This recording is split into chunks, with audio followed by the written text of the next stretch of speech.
नमस्कार दोस्तों। आज हम बात कर रहे हैं चतुर्थ श्रेणी भर्ती परीक्षा का जो परिणाम आया है, इस परिणाम से संबंधित जिन व्यक्तियों का सेलेक्ट हो गया है और बहुत सारे विद्यार्थी हैं जिनका नहीं हो पाया। तो हम आज यहाँ पे बात करेंगे जो विद्यार्थी इस भर्ती परीक्षा में सफलता हासिल नहीं कर पाए, उनको घबराने की जरूरत नहीं है। आप कमजोर नहीं हो कि भाई मैं इतनी बड़ी भर्ती आई और उसमें मैं सेलेक्ट नहीं हो पाया। अरे सभी सेलेक्ट थोड़ी हो पाएंगे, सभी चतुर्थ श्रेणी में सेलेक्ट हो पाएंगे तो जो बड़ी बड़ी भर्तियां आएगी उसमें कौन सेलेक्ट होंगे? वही सभी चतुर्थ श्रेणी वाले होंगे क्या? तो वहां पे काम कौन करेंगे? काम भी करना है, ड्यूटी भी करनी है, उनको इतना टाइम नहीं मिलेगा। आपके पास भरपूर टाइम है, आप उस समय का सदुपयोग करोगे तो आने वाले समय में इससे कहीं बेहतरीन पद आपको मिलेगा। आज हम जो बात करेंगे कड़वी है लेकिन असरदार रहेगी। आज की जो क्लास है लंबी होगी, लेकिन इस क्लास को पूर्ण देखना है। भले आप स्पीड को बढ़ा के देख लेना, लेकिन देखना जरूरी, तब ये पूरी बात आपको समझ में आएगी। तो जो विद्यार्थी राजकीय सेवा में आने का सपना देखता है, उन व्यक्तियों ने, सभी विद्यार्थी ने इस भर्ती परीक्षा को दिया जरूर होगा। आप सफल नहीं हुए कोई बात नहीं, लेकिन आपका सपना है कि हां हमें तो हर हाल में राजकीय सेवा में सेलेक्ट होना है। तो मैं आज जो प्लानिंग बता रहा हूं उस प्लानिंग के अकॉर्डिंग आपने यदि मेहनत कर ली तो मैं दावे के साथ कहता हूं आप राजकीय सेवा में सेलेक्ट हो जाओगे। और यदि आपने किसी भी प्रकार की कोई भी कमियां निकालनी स्टार्ट कर दी तो जब परिणाम आएगा तो उसमें कमियां ही नजर आएगी। अब वो कमी व्यक्ति में नहीं निकालनी, खुद में निकालनी, क्योंकि आपने इतनी बड़ी भर्ती परीक्षा आयोजित हुई थी, उसमें आप सम्मिलित हुए और उसमें आप सेलेक्ट नहीं हो पाए। आप इस भर्ती परीक्षा को भूल लो, लेकिन खुद को एक बार देखना और खुद के अंदर कमियों को ढूंढना, तब आपको छोटी छोटी कमियां मिलेगी और इन कमियों का सुधारना आपकी जिम्मेदारी बनती है। और यदि आपने ये कमियों को सुधार दिया तो आपका परिणाम भी सुधर जाएगा। मैं यहां पे आपको केवल एक बात बताऊंगा कि भर्ती छोटी हो या बड़ी, सभी के लिए मेहनत मांगती, और मेहनत कम या ज्यादा नहीं देखती, मेहनत बराबर मांगती है। और वो बराबर मेहनत करने वाले व्यक्ति को ढूंढती है, और वह व्यक्ति आप हो सकते हो।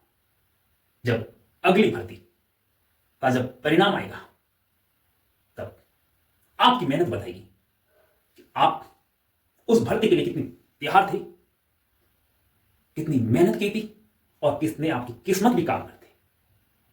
इन सभी का सहयोग यदि सम्मिलित हो गया तो आपकी नैया पार हो सकती है। यहां पे बात करेंगे कि जीवन में उतार चढ़ाव आते रहते हैं। यहां पे जितने भी विद्यार्थी जुड़े हुए वह सभी संघर्षरत हैं। अब यहां पे कहेंगे कि हमारे अनेकों तरह की समस्या है। बिना समस्या के यहां पे दुनिया में कोई भी व्यक्ति नहीं है जिनके पास समस्या नहीं, लेकिन समस्या का समाधान ढूंढना ही सफलता है। यदि आपके पास जो समस्या है उस समस्या का आपने समाधान ढूंढ लिया तो आने वाले समय में आपको ही सफलता मिलेगी। और जो समस्याओं से घबरा गए वो तो कहते ना पीछे वाले दरवाजे से निकलने स्टार्ट हो गए। इसीलिए आपको प्लानिंग के साथ, ऐसी प्लानिंग लोगों को नहीं बतानी कि मैं फलानी भर्ती परीक्षा की तैयारी करूं। अरे तैयारी तो भले क्या नहीं कर, लेकिन दिल में आग होनी चाहिए, और ऐसी आग कि ना दूसरों को जलाए, केवल खुद को जलाए अंदर से। क्योंकि दिखावटी आग पर हर कोई पानी गिरा के उसको बुझा सकता है, लेकिन अंदर की जब आग होगी ना तो वह इतनी गर्माहट महसूस होगी कि उसका परिणाम विस्फोट के साथ दिखेगा। दिखाने की जरूरत नहीं रहेगी। और उसके लिए आपको पहले मानसिक रूप से तैयार होना, मानसिक रूप से ऐसे तैयार हो जाओ कि दुनिया कुछ भी कहे, दुनिया की बात सुननी नहीं, अपनी मन की बात सुननी है कि भाई तेरे को राज की सेवा में सेलेक्ट होना है तो तेरे को यह काम तो करना ही पड़ेगा। किसी प्रकार का कोई बहाना नहीं, क्योंकि यहां पे बहाना ढूंढने वालों का स्थान है ही नहीं। कोई किसी पे आरोप लगाएगा तो आरोप लगाता ही रह जाएगा, उनका स्थान नहीं है।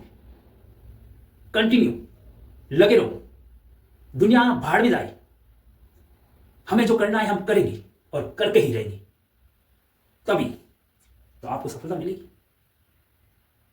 बाकी तो सभी ऐसे ही कहते हैं और कहते रहेंगे, लेकिन जब आपका जमीर जग गया ना,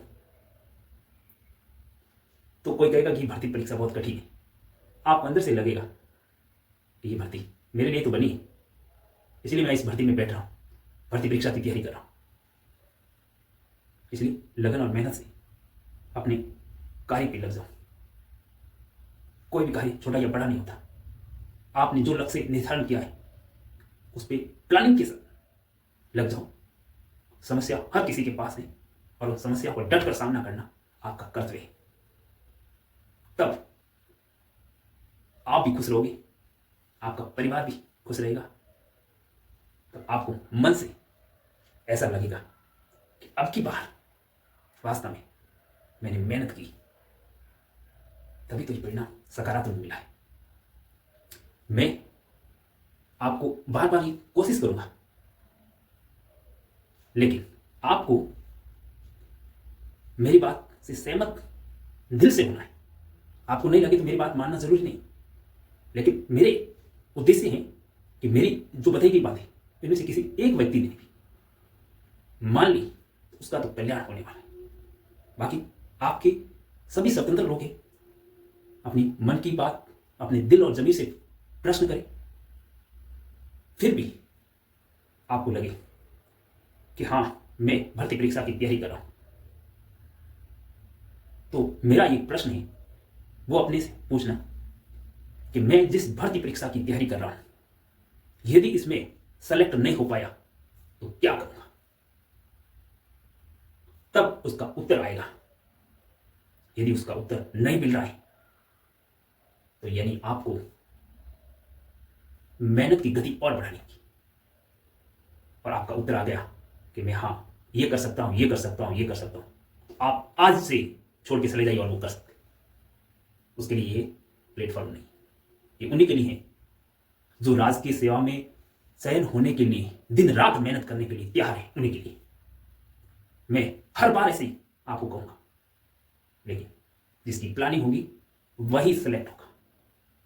यदि आपकी प्लानिंग नहीं होगी तो आने वाले 1-2 साल के बाद आपके अंदर से प्रश्न आएगा कि सर ने कहा था, उनकी बात मान ली होती तो आज ये दिन देखने नहीं पाते। इसीलिए आज से अपने से प्रश्न करना कि यदि मैं राजकीय सेवा में सेलेक्ट न हो पाया तो मैं क्या करूंगा।